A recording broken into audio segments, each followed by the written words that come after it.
Today, I have a very interesting topic and I honestly don't know how to start the video. So much for a script, right? Well, I guess the best way to start this is by outlining my thoughts on our star of the day, Mawile. It's cute. I love it a lot and I think plenty of people would agree. If I could use it in every game, I absolutely would, and I definitely plan to use it in Legends EA. That being said, Mawile has always been pretty bad battle-wise. I don't really know why, but ever since it was born it's been the subject of the strangest choices literally ever. Base steel type with no defensive profile, lackluster stats and a more than laughable moveset.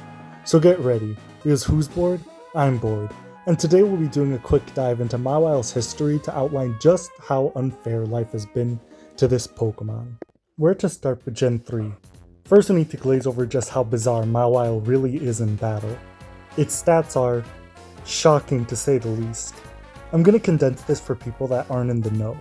Mawile dies to a brisk wind, loses a race against a snail, and might as well not have any HP stat at all. There are two good parts here, being the attack and defense, which aren't stellar but are definitely usable as long as Mawile has stab moves. That means same type attack bonus, or the move shares a type with the Pokémons, making it stronger. I have some incredible news, and if you couldn't tell from my super expressive, buttery smooth voice, that was complete sarcasm. It doesn't get a single steel type attacking move in all of Gen 3. Go ahead, check. The one move it gets is Iron Defense, which is, I guess, servicing its defense stat but not by much. Allow me to simplify everything I just said. Mawile is genuinely horrendous. Oh yeah, shout out to the fact that Steel is a physical type, Mawile is a physical attacker, and it doesn't learn a single attacking Steel move. But you know what it does learn a lot of? Dark type moves. A special attacking type. That's awesome. That's so awesome, I love that for her. That was really smart and cool. Allow me to graze over some of Mawile's weird accolades. She actually did get Iron Head in Generation 4. At what level? Only 56, the literal last move she learns.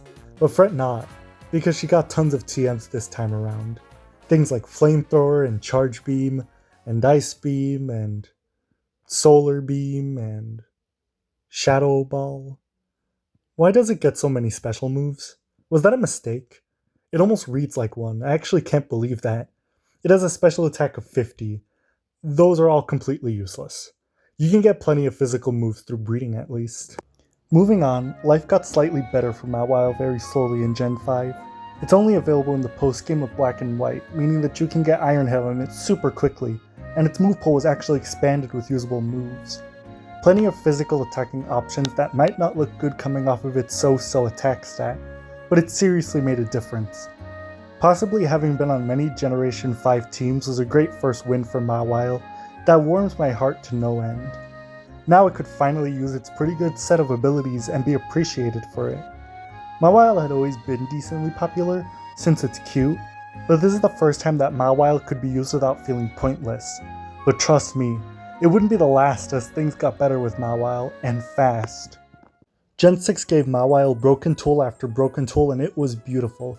It became Fairy and Steel, a more or less completely unfair type combo, and with it came a whole new wave of moves and defensive properties that didn't just make it good, but great.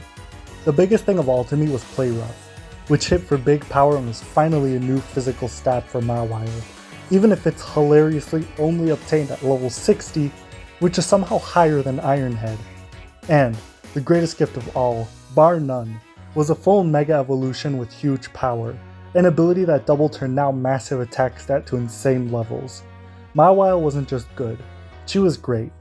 It was also available in every Generation 6 game early on, making it a no-brainer for any party. Although in X and Y its Mega was post-game only, Mawile finally had the typing, moves, and environment to actually be used in a normal playthrough and, well, actually be a Pokemon people wanted to use for real. But good things never last. Gen 7 brought along a rival for Mawile and, Christ what a rival. A literal robot constructed to invalidate its very existence. A mythical with a strong fairy-type move, incredible defensive capabilities, and honest-to-god adorableness. Magearna was out for Mawile's throat. And to make it worse, it was now the third Pokemon to earn the Fairy Steel typing, and downright the best one. Couple that with the fact that Mawile wasn't catchable in Alola until Ultra Sun, and our favorite weird yellow goblin thing had a pickle in its hands. Spiffier than years before, but a bad omen for sure. You could definitely do worse, but you could absolutely do better, unfortunately. Now, just imagine for a moment what the worst possible thing that could happen to Mawile would be, and say it in your head. If you thought about the strongest Pokemon of all time taking its niche, and its Mega Evolution getting removed, then congratulations, because you're merciful. It also had its moveset cut in half. I don't even know what to say here. Zacian was not only Fairy Steel, but a genuine threat and super popular Pokemon in general. Mawile just couldn't compete, even despite being available in the Sword and Shield Pokedex.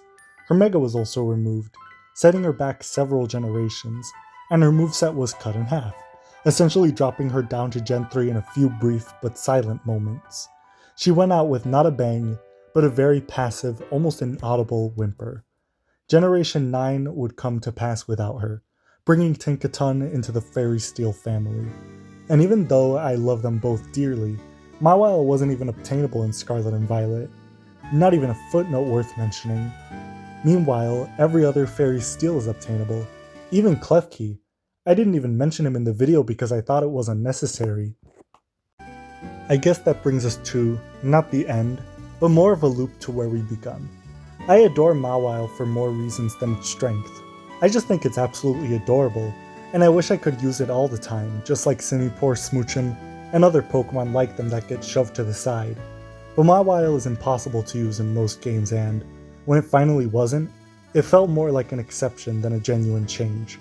So this analysis is more so just me expressing sadness in how some of the cutest Pokemon, like Mawile, are made demonically hard to use. It happens time and time again, but I think specifically Mawile is a great subject for a video like this. In the future, I'd like to express more love for cute Pokemon in other types of videos, but I just need a topic good enough. I guess lamenting about some weird yellow bear trap will have to do for now. I hope you enjoyed this longer video. I'm slightly nervous to do longer content like this, but I'm also hoping that people will still want to watch it, and maybe even enjoy it. It's a bit of a scrappy video about an underrated Pokemon, and I just happen to have a lot to say. So if you're interested in more random opinion pieces like this, then I'll be more than happy to deliver. Remember to subscribe, check out my art on Tumblr, Reddit, and Blue Sky, and remember, always stay bored.